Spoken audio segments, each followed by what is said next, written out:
আমি কামারহাটি বিধানসভা 25 নম্বর ওয়ার্ড থেকে বলছি। এই যে পাখির খাঁচা, তরুণ সংঘ পার্ক, এখানে রোজ রাত্রিবেলা মদের গাঁজার সবকিছুর আড্ডা হয়। 28 ছেলেরা এসে অসামাজিক কার্যকলাপের প্রতিবাদ ও গণেশ পুজোর চাঁদা 50,000 টাকা দিতে অস্বীকার করায় বেধড়ক মারধর। গুরুতর জখম আদিত্য মোহান্তি নামে স্থানীয় এক যুবক। ঘটনায় ব্যাপক উত্তেজনা ছড়ায় বেলঘরিয়ার কলোনি বাজার এলাকায়। অভিযোগ, বাড়ি ফেরার সময় রোহিত সিং এর অনুগামীরা হামলা চালায় আদিত্য মোহান্তির ওপর। বন্দুকের বাট দিয়ে মারধর, তার পাশাপাশি বাইক ভাঙচুর করা হয়। আহত আদিত্যের চিৎকার শুনে ঘটনাস্থলে যায় প্রতিবেশীরা।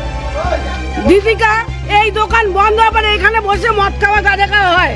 আজকে 28-এ একটা আমার ছোট ভাই খেলতে গেছে 28-এর খেলার মাঠে, তাকে কিভাবে মেরেছে দেখুন। এখানকার জামাই সৌরভ, নামগুলো বল, পচা শালপাতা বান থাকে, তন্ময় ও অগ্নিবট। এটা যদি কোনো স্টেপ না নেওয়া হয় তাহলে কিন্তু খুব খারাপ হবে। দেখুন ছেলেটাকে, এই আমার ভাইটাকে কি করেছে দেখুন। দেখি ওরা কোথা থেকে অন্ধকারের থেকে এসে ছেলেকে ড্রেনের মধ্যে ঢুকিয়ে ইট দিয়ে মারছে, মারে মাথাটা। সৌরভ দত্ত, দেবব্রত রায়, তারপরে আপনার অগ্নিয়ব, তারপরে তন্ময়, ওম, আর একটা আছে সায়ন দাস নাকি। এরা কি সবাই এখানেই থাকে? না, এখানকার ছেলে নয়, 3 জন এখানকার ছেলে নয়। এইখানটা বসে এইখানে ছেলেকে বলা হয়েছিল যে, ছেলে বলেছিল যে এখানে মদ ফদ খাস না, পাড়ার মধ্যে মেয়ে ছেলেরা যাচ্ছে, এই করছে, সেই নিয়ে রাগ ছিল। তারপরে একটা 50,000 টাকা গণেশ পুজোর চাঁদা চাওয়ার জন্য তাকে চাওয়া হয়। ছেলে কি কাজ করে? আমার ছেলে কিছু না, ওই আপনার যেরকম ক্যাটারিংয়ের কাজ করে, কিংবা কেউ বন্ধু বান্ধবের সাথে কোনো হেল্প কাজ করতে গেলে সে কাজগুলো। সে 50,000 টাকা পাবে কি করে সেটা আমরা বুঝি না, কিভাবে দেবে, কি করবে, আমরা দিতে পারবো, তার জন্য সে না করেছে।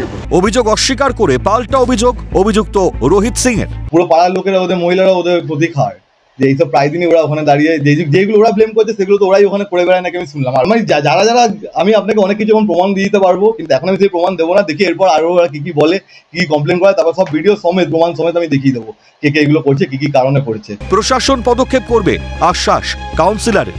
তো যে বা যারা করেছে, আমি চাই যাতে যারা করেছে তারা যেন অন্যায়ের শাস্তি পাক।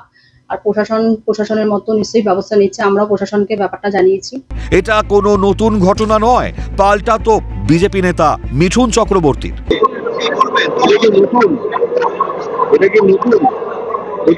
মারামারি হচ্ছে নতুন নয়, এটাই ওদের পলিসি, এটাই থাকবে। আমাদের প্রতিরোধ করতে হবে, আমাদের প্রতিরোধ করতে হবে, এটা হলো ব্যাপার।